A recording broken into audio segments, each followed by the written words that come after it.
Home is where your story begins, but what happens when you leave it behind?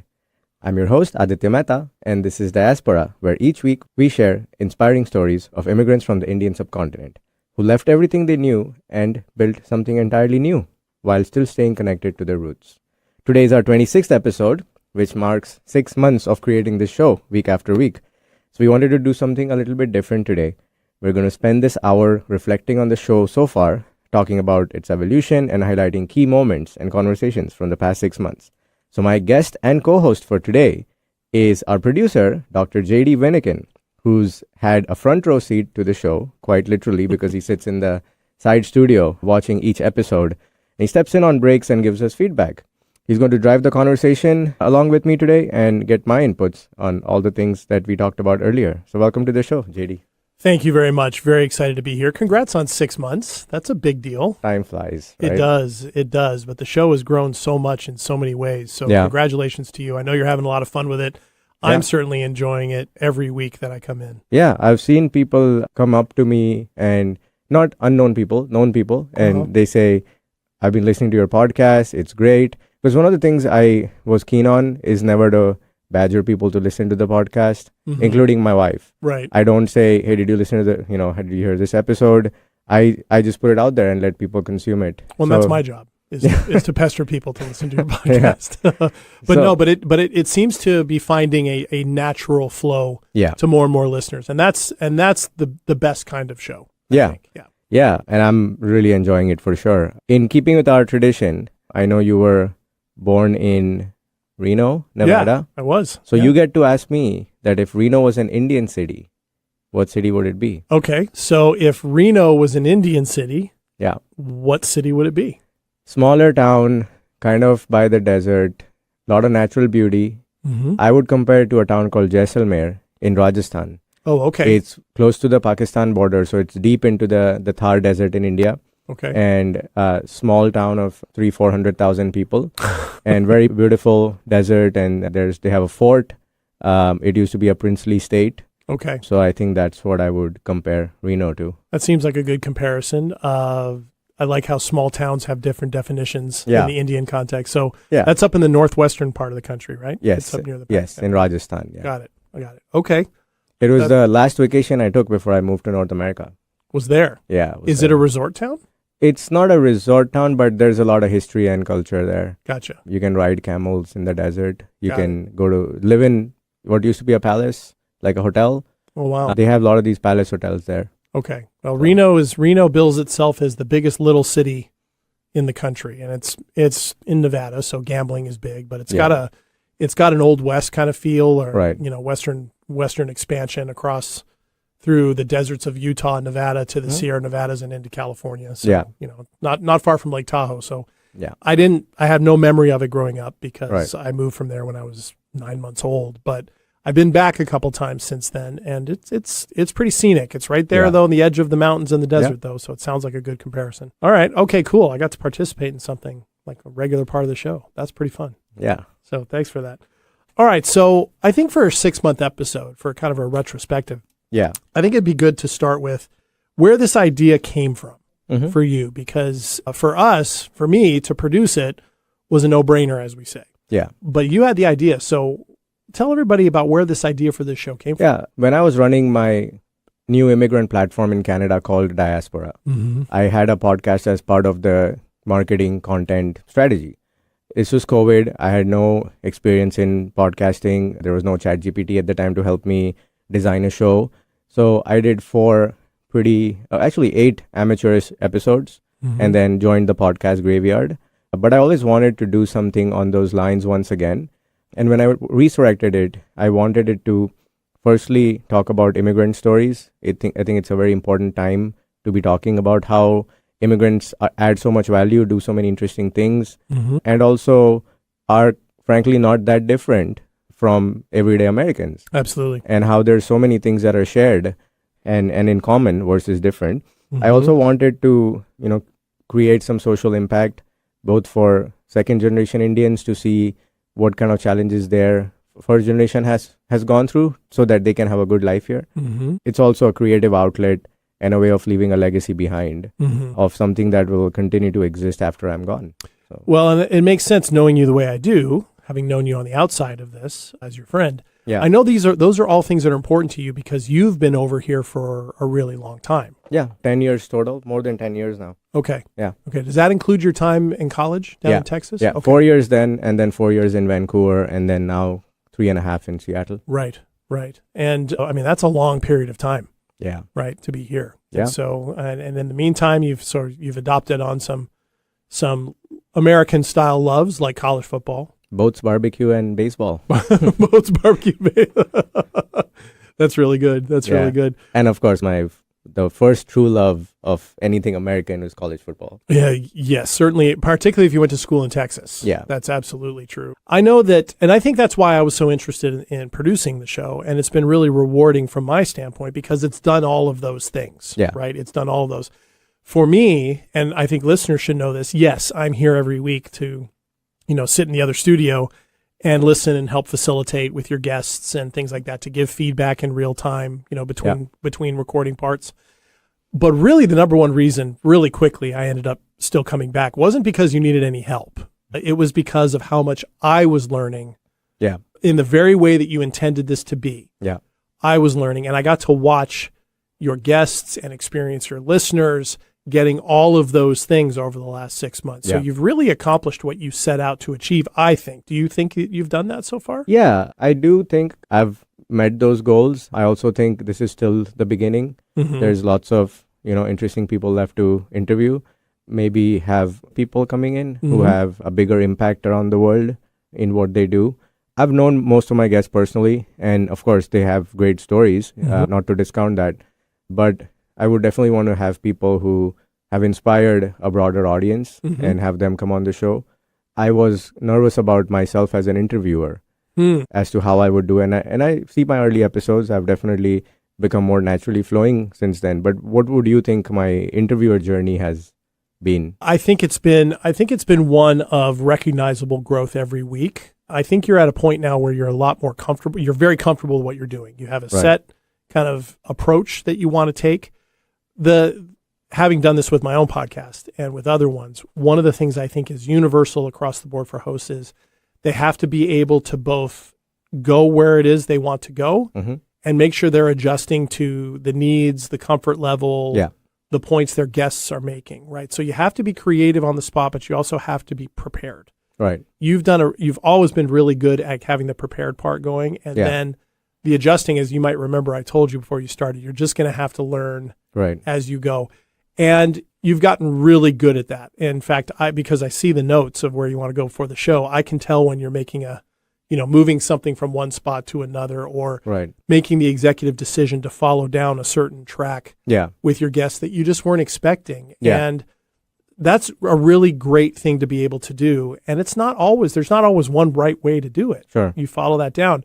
Because if a show is successful and a guest has a good experience and people are listening and they enjoy the guest, you have all the more reason to bring that guest back. Yeah. Right. So that part's great. So I think you've become even more adept Yeah. at this as time goes by. I never saw you struggle though. Yeah. Failing to plan is planning to fail. So and a lot of my guests, when they look at my show notes that I have in front of me, Mm-hmm. they're like, wow, this is like legit. Like you're doing real prep. Mm-hmm. But then they're also like, and knowing you, Addy, we expected nothing different. So that definitely helps. There's been a few moments where I've had curveballs thrown where, someone just gave one-word answers and I had to draw them out and change the flow of the conversation by talking about something there. So those have been interesting challenges, but I don't think it comes across on the end product that I was thrown off balance. No, I don't think so. And that happens a lot. And people know that, right? People know that. And, in the podcast world that we live in, people recognize those things. I think what's been so remarkable about your progression has been how from the very beginning you've managed to keep every episode, no matter how it is, focused on those goals you talked about at the beginning of the show.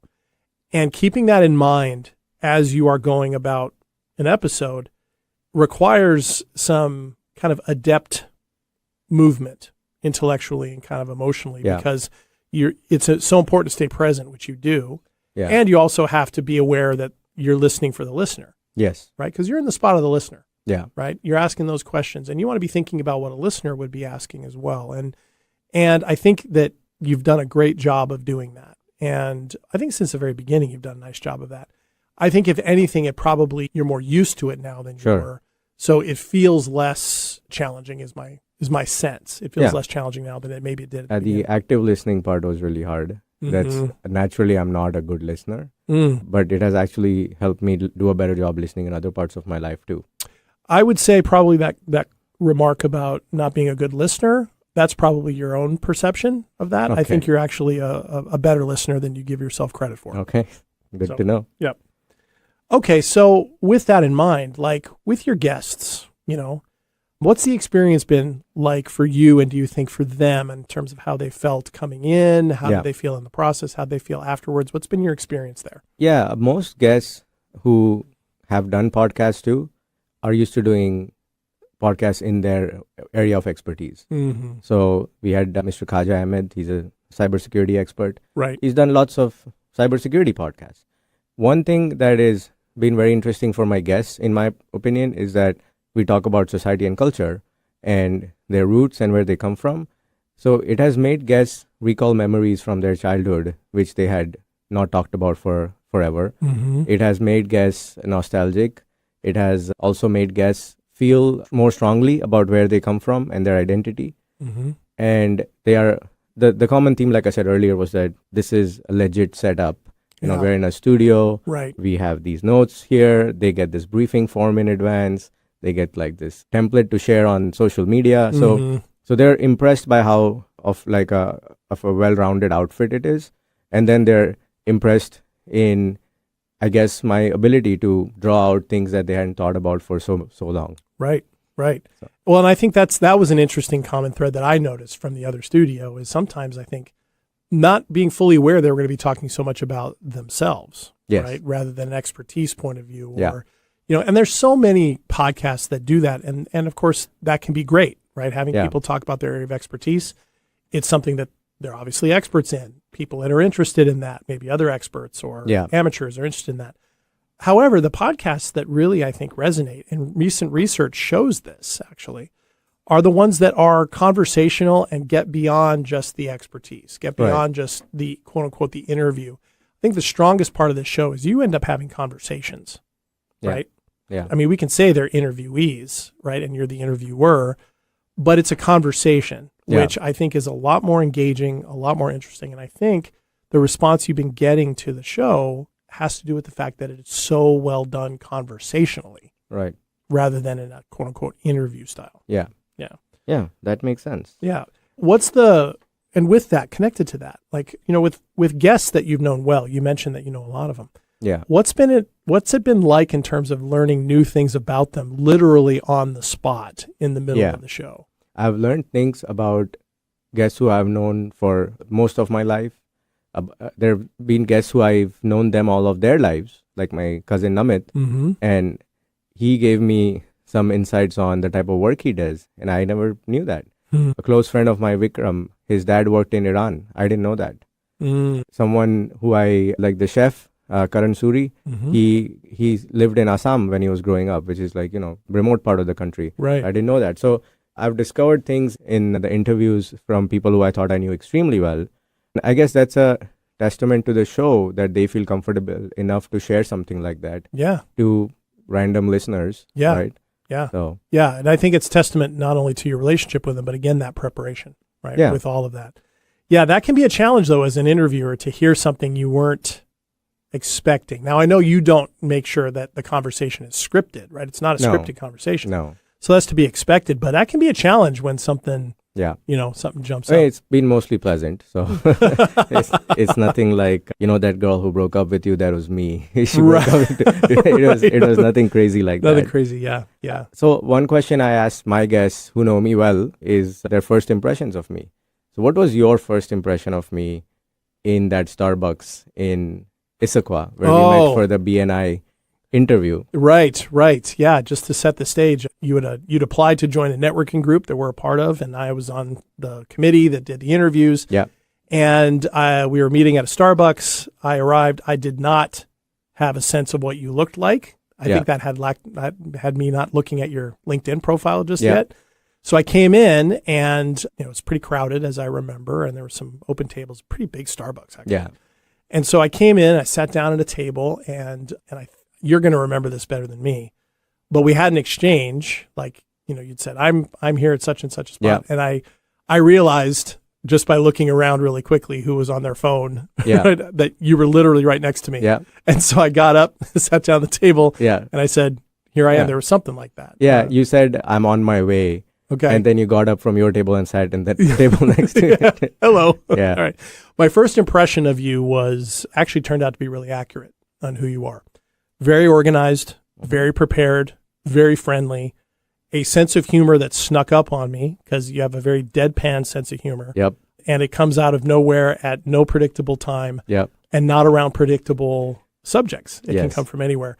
And that was very much a pleasant surprise. I tend to be similar in that I like to make fun and poke humor at a lot of things. So my initial impression of you was very positive. And so that was a very easy choice for us to bring you into the group. And then I really think my biggest first impression, though, was established when we met for the first time as group members. Yeah. I came to your office. We didn't talk about work. We didn't talk about business at all. We talked about airport architecture. Yeah. We talked about airplanes. We're both joint huge fans of all things aviation. And so that was such a key. The first question I asked you was that, do you have a 707 in your phone number by design? And the answer was yes. Yeah. And the only reason I went with 707 is that was the only airplane that was available. I wanted 747. Sure. But I couldn't find 747. Oh, that's the OG jet, right? The 707 is the OG original. So I figured that would be a good second choice. But yes. Oh, thank you for sharing that story. Absolutely. Let's go into our first break right now. And when we come back, we're going to spend most of the rest of the show talking about our favorite moments from all the different episodes so far. So stay tuned and we'll be right back after these messages.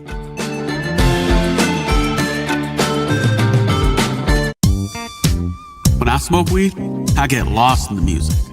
I like to isolate each instrument. The rhythmic bass, the harmonies on the piano, the sticky melody. Hey, careful, babe. There's someone crossing the street. Sorry, I didn't see him there. If you feel different, you drive different. Don't drive high. It's dangerous and illegal everywhere. A message from NHTSA and the Ad Council. Are you ready to discover remarkable stories of resilience and cultural connection? This is Diasporaa, a show sharing the journeys of first-generation immigrants from the Indian subcontinent now building their lives in North America. Inspiring, insightful, and always engaging, Diasporaa offers a unique perspective on the immigrant experience. Join me, Aditya Mehta, my guests, on the Diasporaa Show every Wednesday at 2 p.m. right here on KKNW. Wherever you go, Alternative Talk 1150 is here for you.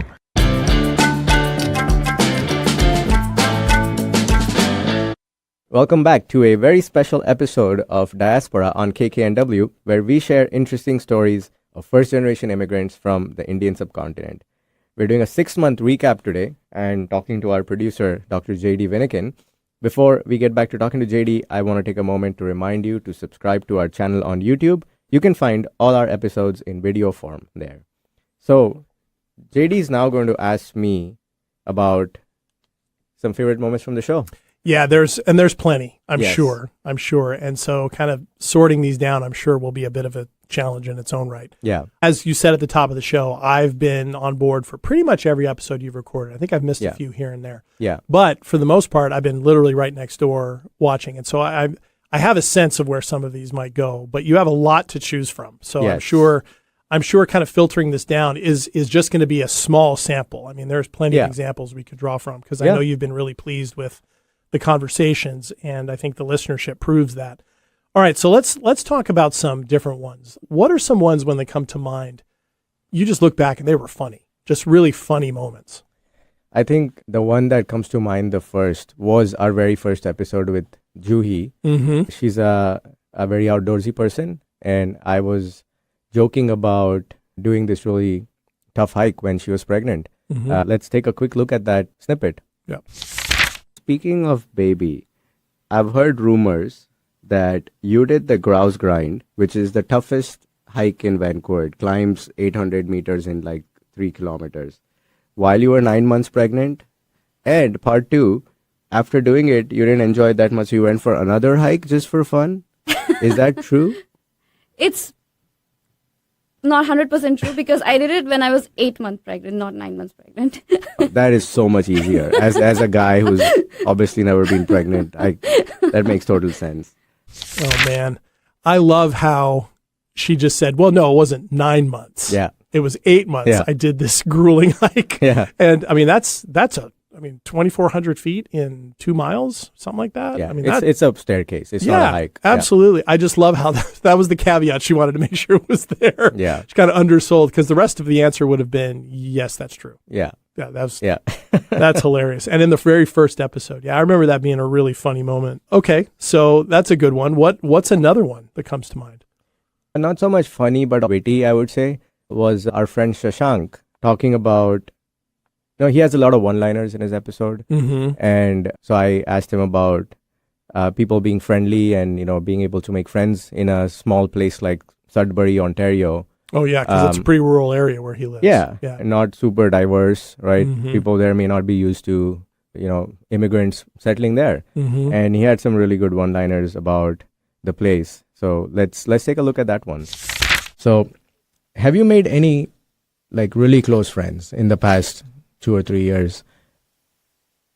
I would say to this point that I've observed that the colder the place, the warmer the people. So I'm in a place Nice. where it's like it touches almost minus 40 sometimes in harsh peak winters.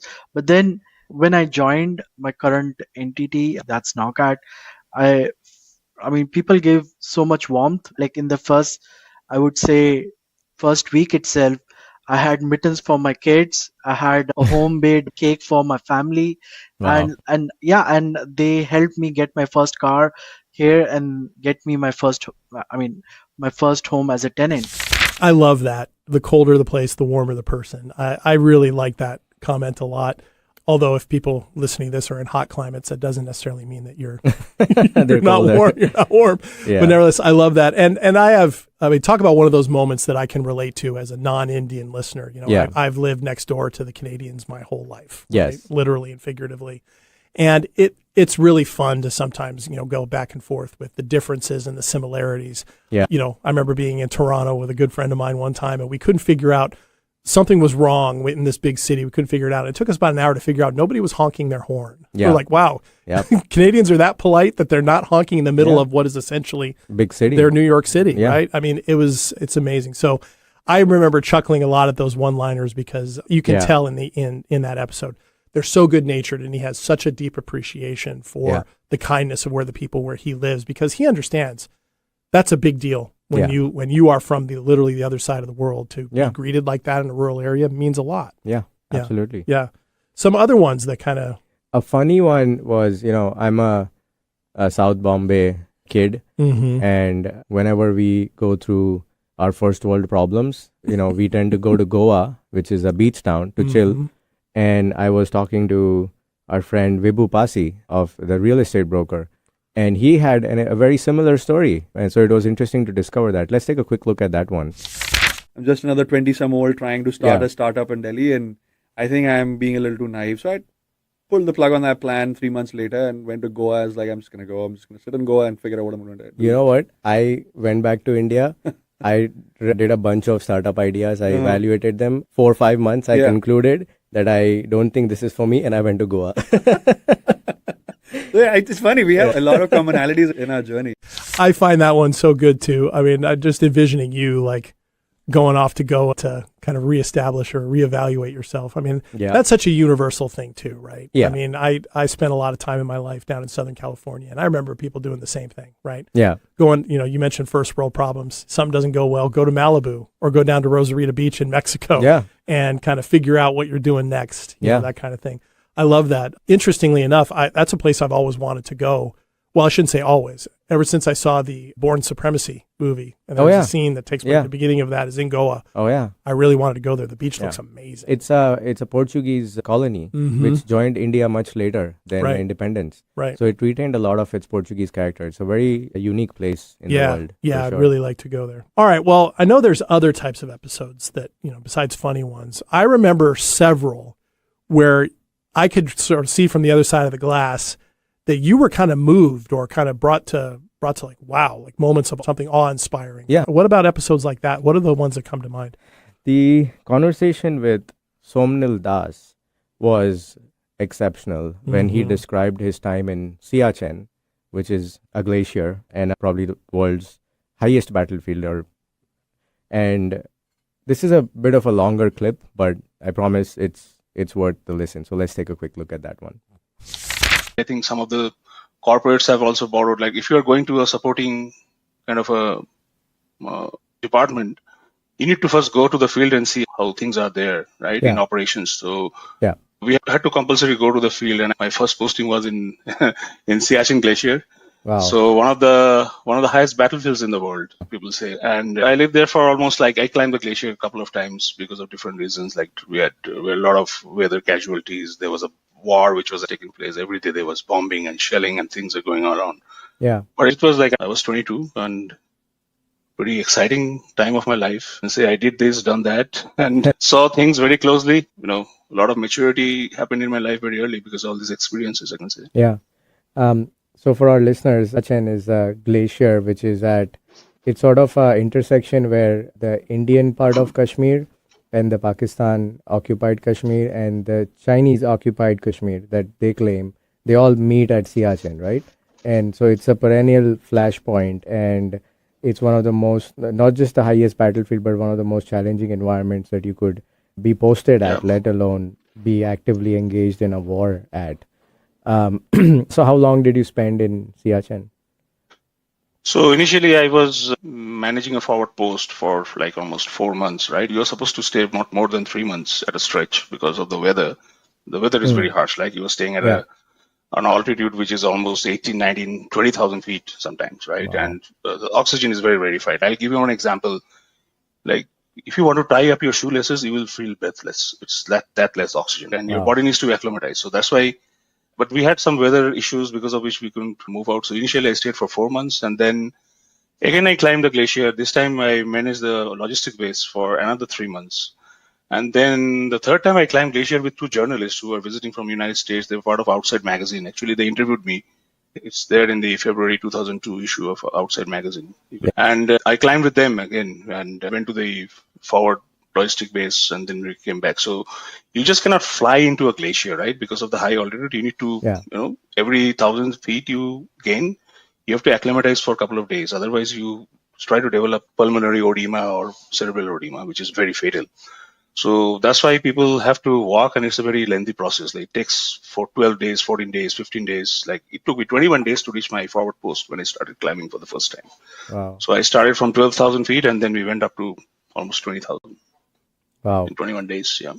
I remember that blew me away the first time I heard it, because, that type of altitude, and it took him 3 weeks to acclimatize. Acclimatize to that, and the images of reaching down to tie your shoes and being winded from that because you're at 19,000 feet. Yeah. That's incredible. I think about, when you fly in an airplane above 10,000 feet, you need oxygen. Yeah. Right. And so you're doubling that practically, and you're guarding a frontier.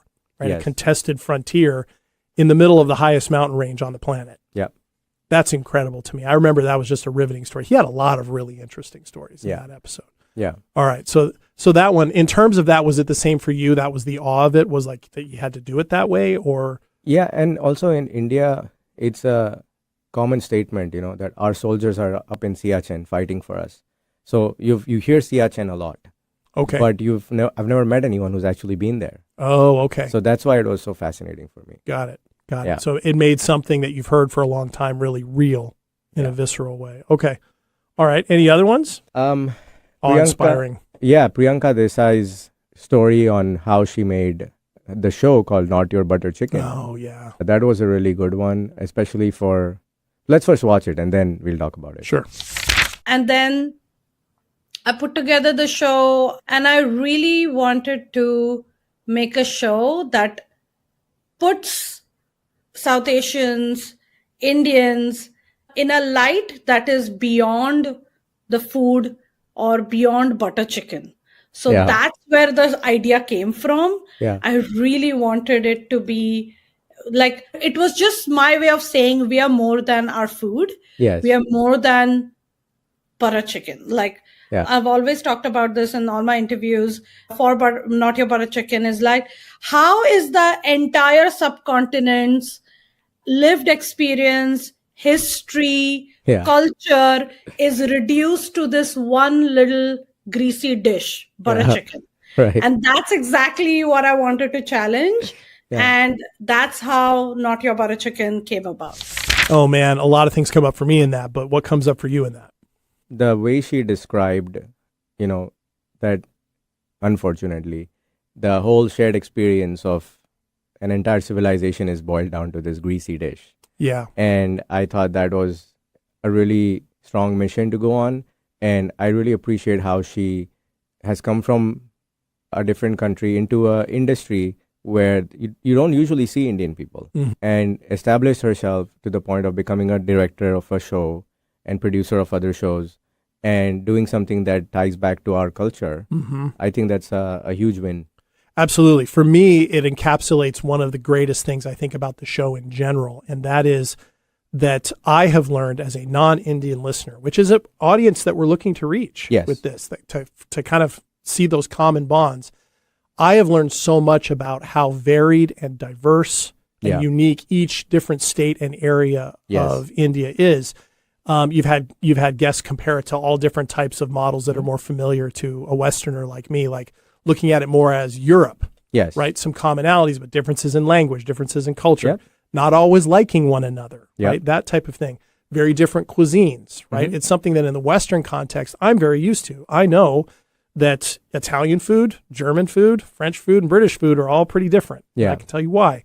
But until I started listening to these episodes, I didn't have a full appreciation for that about India. And so I think that episode did a lot, I think, for that, to show that. And it's led to many more questions and interests of me in where you're from. I had ChatGPT 5 do an analysis and watch every single episode. Of course you did. And tell me how I'm doing as an interviewer, and how it rates the show in terms of the quality of the content.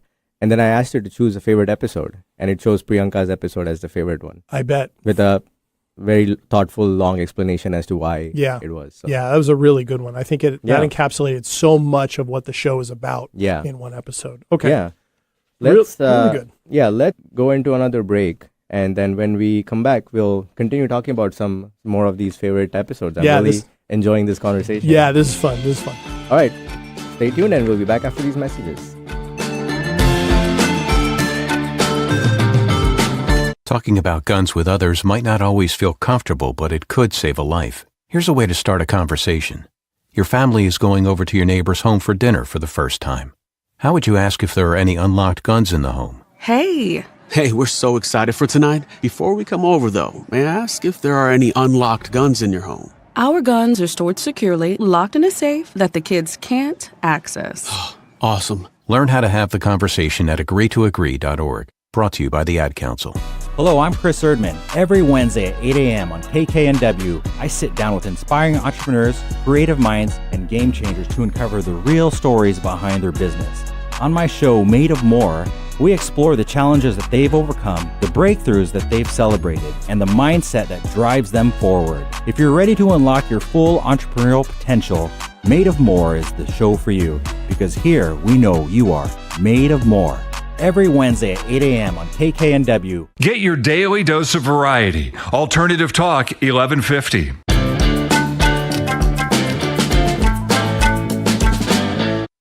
Welcome back to a very special episode of Diaspora on KKNW, where we share interesting stories of first-generation immigrants from the Indian subcontinent.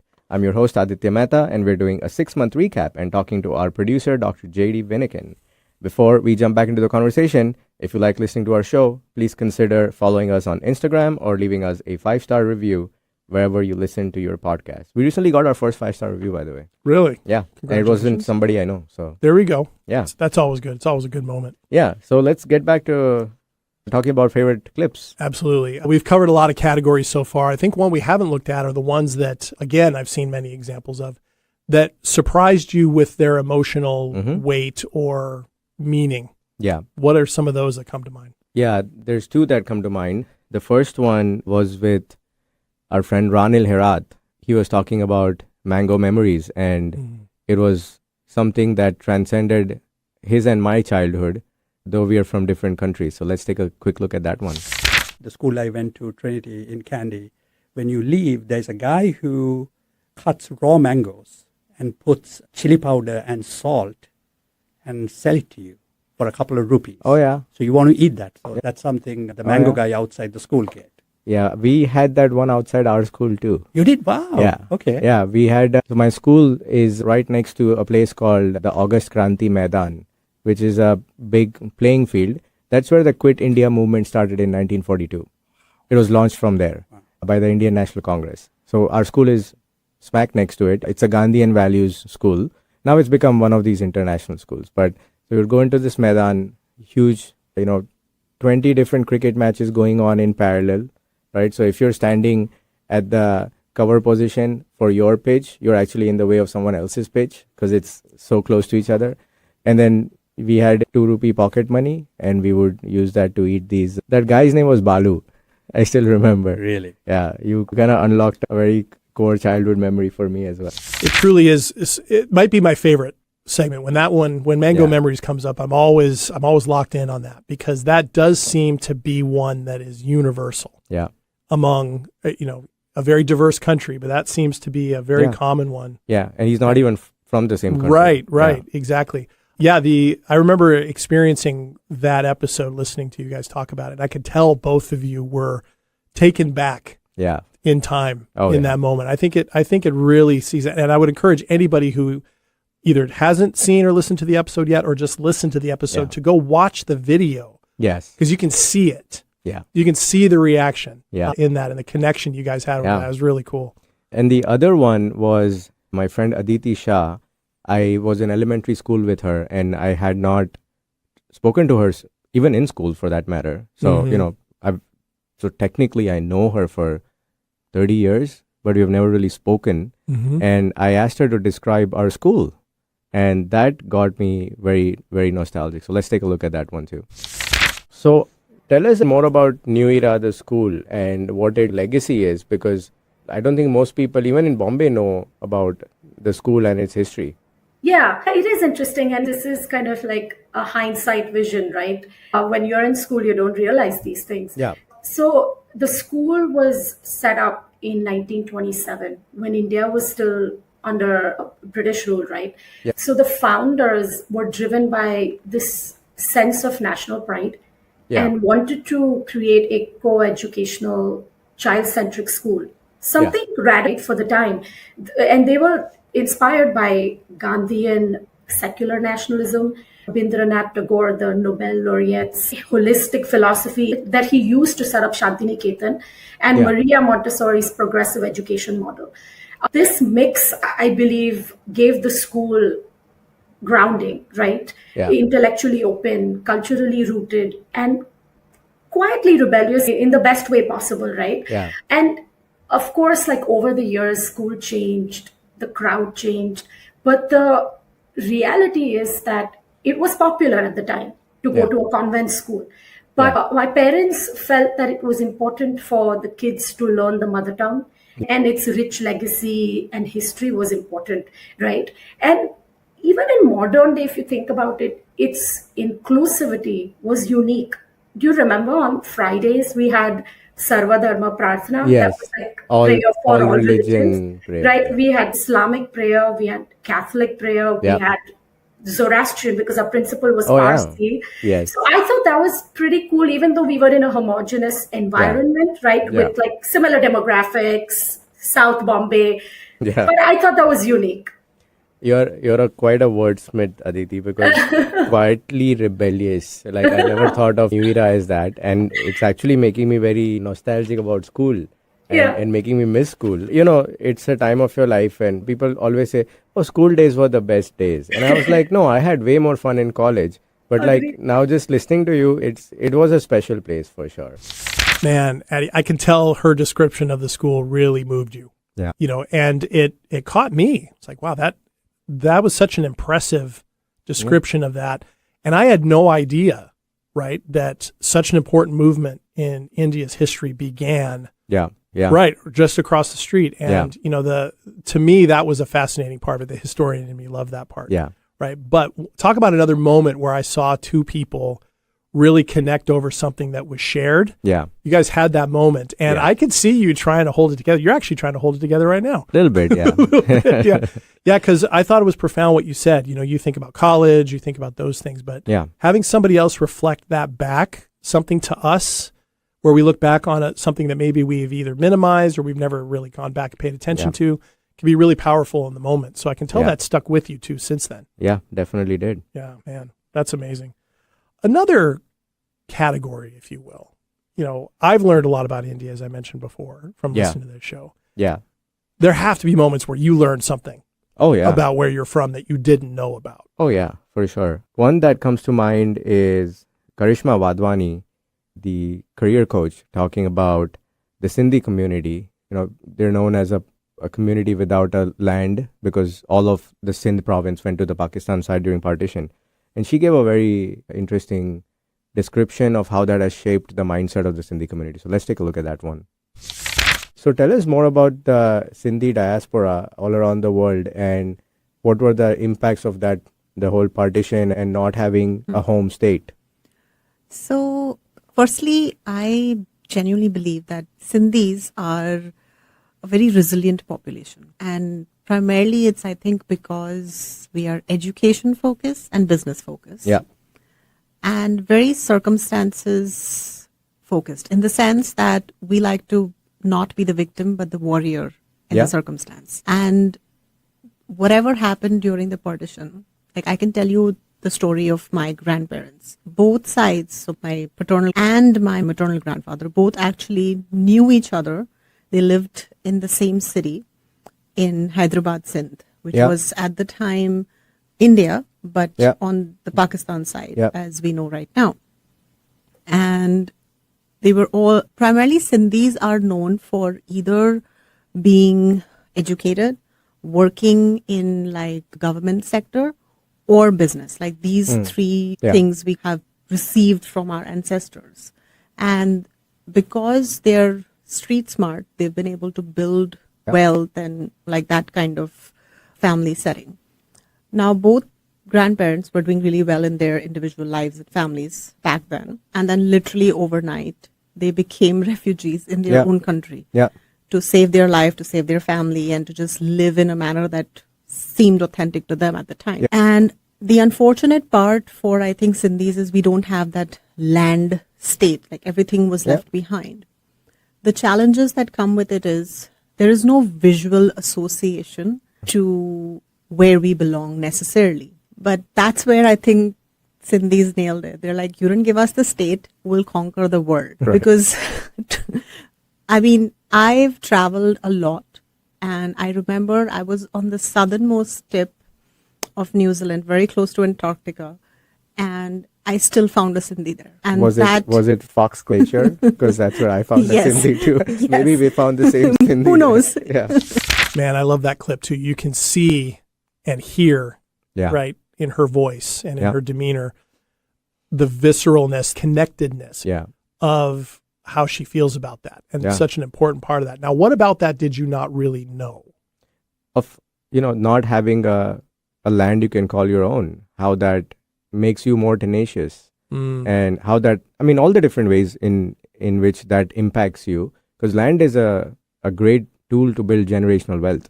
Yes. And the fact that Sindhis are so successful even without having that land to bank on that was quite amazing realization for me. Mm-hmm. Mm-hmm. Man, yeah. And that type of appreciation for me, it had me thinking, boy, talk about something that isn't just unique to them, right? Yeah. There's a number of places around the world where something like that is going on. Yeah. And I remember thinking about that, listening to her talk about that. Yeah. So, yeah. Any other ones? A light-hearted one is when Adiv Mansaya was talking about the Patiala peg. It's a short clip, but let's take a look at that one. Most people know Patiala because of the Patiala peg. So tell us more about what that is and how that story came about. So yeah, it's actually a fun story because during the reign of Maharaja Bhupinder Singh, who's actually a very well-renowned Maharaja of India for various things, for his jewels, for his big lavish parties and stuff like that. So he had invited a polo team from England to play with the Maharaja's team in Patiala. And the night before the match, he obviously hosted the teams and the spouses and whatnot. And during the party, so I think the English team had a bit too much to drink. And the next day, they were actually favorites, and they actually lost that polo match to the Patiala team. And so they named it that they lost the match due to the Patiala pegs, because the Punjabis are known to, handle their alcohol quite well. Yeah. Yeah. So that's how the Patiala peg came about. So it's 90 milliliters. So it's like a triple. Basically. The measurement, let's say a large is this, they say a Patiala peg is this. Okay. Right. So it's actually like a double, right? Oh, wow. Okay. Yeah, that's a lot of whiskey. I mean, if you're listening to this and you didn't see the video, hold your hand out in a fist, take your pinky finger out, hold it straight, and then take your index finger and point it outward, put it down against the base of the glass with your pinky, and you fill up the glass to the top of your index finger. Yeah. The bartender in me goes, wow, that's a lot of alcohol. Yep. What they call in Canada, a double-double. A double-double. Yeah. That's a lot. Yeah, and it actually has had some profound effects, as we talked about. Yeah, they won the polo match. Yeah, and so that was something new to you. Yeah. Okay. Yeah. Have you had any amount like that yet? Have you tried In my younger days, yeah, for sure. Oh, that's amazing. Yeah. Okay. Any others? I think when Dhawal Doshi spoke about Indian names being very prevalent in Indonesia, that was fascinating to me. Let's take a look at that one. You go to my office, I have 3 people in my office who are named Indra. Which is an Indian god. Which is an Hindu god. And many others. There's Lakshmanas, there's Savitri, there's Aditya as well. Sure. All these Hindu names which are, you don't even hear them in India. But they are there. They're very common. And these people are not Hindus. They're from an Islamic faith. And it's not a conscious tribute to India, the country. It's just ingrained in their culture. It's ingrained in their culture. They don't even associate, I think, this with the Hindu culture. Okay. They just consider it as if it was their own. They don't see a distinction between, you can still be an Indra and be Islamic. I mean, there is no, in their mind, there is no. I find that fascinating. It is very fascinating. Again, the historian in me, there's the reminder that we have such a diverse history, particularly that part of the world, right, which goes back thousands upon thousands of years. The degree to which cultural overlap and connection has made so many things that were once unique and of themselves shared. Yeah. Right. And we're still in that process today, whether we know it or not. Yeah. But that was such an interesting example. I never would have thought about that. That sounds like you hadn't thought about that either. No, and I was surprised by it when I had gone to Bali in, I think it was 2001. Mm-hmm. But I think Indians in general are not used to others knowing about their culture, let alone being fans of their culture.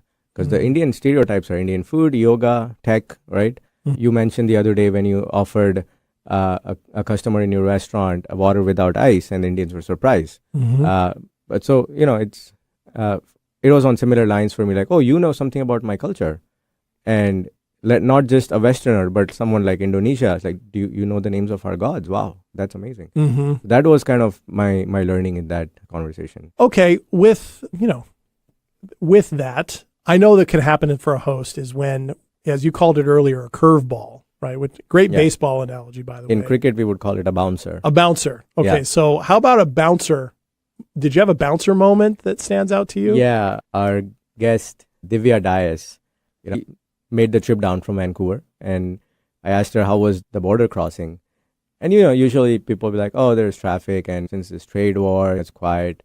But she gave what I guess was a very random answer. Let's take a look at that, and you'll see what I'm talking about. So, Divya, thank you for making the trip down here. You're welcome. How was the border?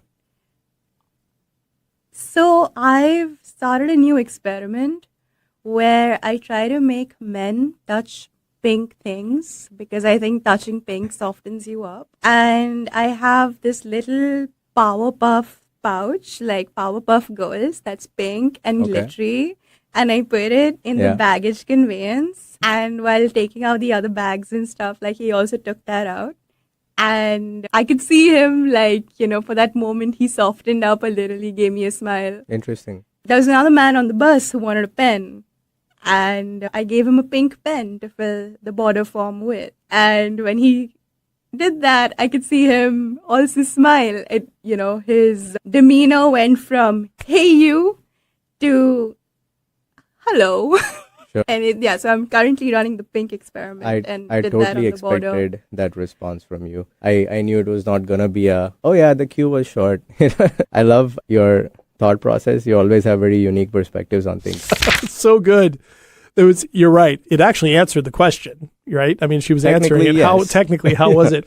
But it was so unique. And what I loved about it is I remember sitting in the side studio looking through the glass at you, and I could see that it was a bouncer. Yeah. Right? You weren't quite sure where to go. Yeah. And yet, I can't think of a better way to have introduced that guest. She was so iconoclastic and so unique and had such an interesting perspective on so many things. In the moment, how did you adjust to that? No, I mean, in a way, I wasn't expecting it, but I wasn't surprised by it. Oh, okay. So that helped me just pick right up and keep going. That's good. Yeah, that was a really interesting episode. She had a lot of really unique perspectives, and it was a lot of fun. I remember that. Well, this was very enjoyable, but we're almost at the end. So why don't we do a weekly segment where I will answer the question for once? Okay, all right. So I have a special request. Can I be the one who asks for the DJ to spin the wheel? Go for it. All right. Yep. So DJ, spin the wheel. All right. You know where we're going. It's Mango Memories. It had to be. Had to be Mango Memories. Yep. I'm excited about this. Everybody who's been listening to this show wants to hear your Mango memory. So go. We have a farm in India which has 800 mango trees. And they're organic mangoes. There've never been any pesticide put on them. So every year we get dozens and dozens of those mangoes. And we freeze the pulp. And, the mango pulp is a delicacy in itself. Mm-hmm. And we get to have mango pulp all year round. Wow. And when we have guests in December and they see us eating mango pulp, like it feels like a true flex. Mm-hmm. But my more recent mango memory was that when my son Arjun had his first solid food, it was a mango from the farm. And the farm is called Akash Farm. It's named after my brother. Okay. And my wife gave him a small lick of the piece of mango and then took it away. And he just lunged for it. So even a 6-month-old who's never eaten solid food before knows how good those mangoes are. That's amazing. I've seen a video of that moment. Yes, you have. Yeah, that is quite a moment. And you can kind of see his eyes open up to this whole discovery of this new thing. Mango. Yeah, that's pretty great. That's pretty great. Well, that brings us to the end of today's very enjoyable episode. Thank you for listening to Diaspora. And we hope you enjoyed this special conversation between JD and myself. JD, I hope you enjoyed it as well. I did. It was really fun. Yeah. Remember to check out our show notes for links and more information about the topics that we talked about today. Diaspora is part of the Speaking Current network of shows and podcasts, which also include Staying Power, that is JD's podcast. And all of these are dedicated to inspiring listeners to build lives of meaning, connection, and value. You can find the Speaking Current network of shows, including Diaspora, wherever you get your podcasts. And you can also find all of them on YouTube. Lastly, if you know someone who has a story that can be shared on our show, feel free to reach out to us on any of our social media handles. We'll be back next week with another interesting story from the South Asian diaspora. Until then, take care and stay curious. And JD, thank you once again for coming. Thank you. Here's to another 6 months.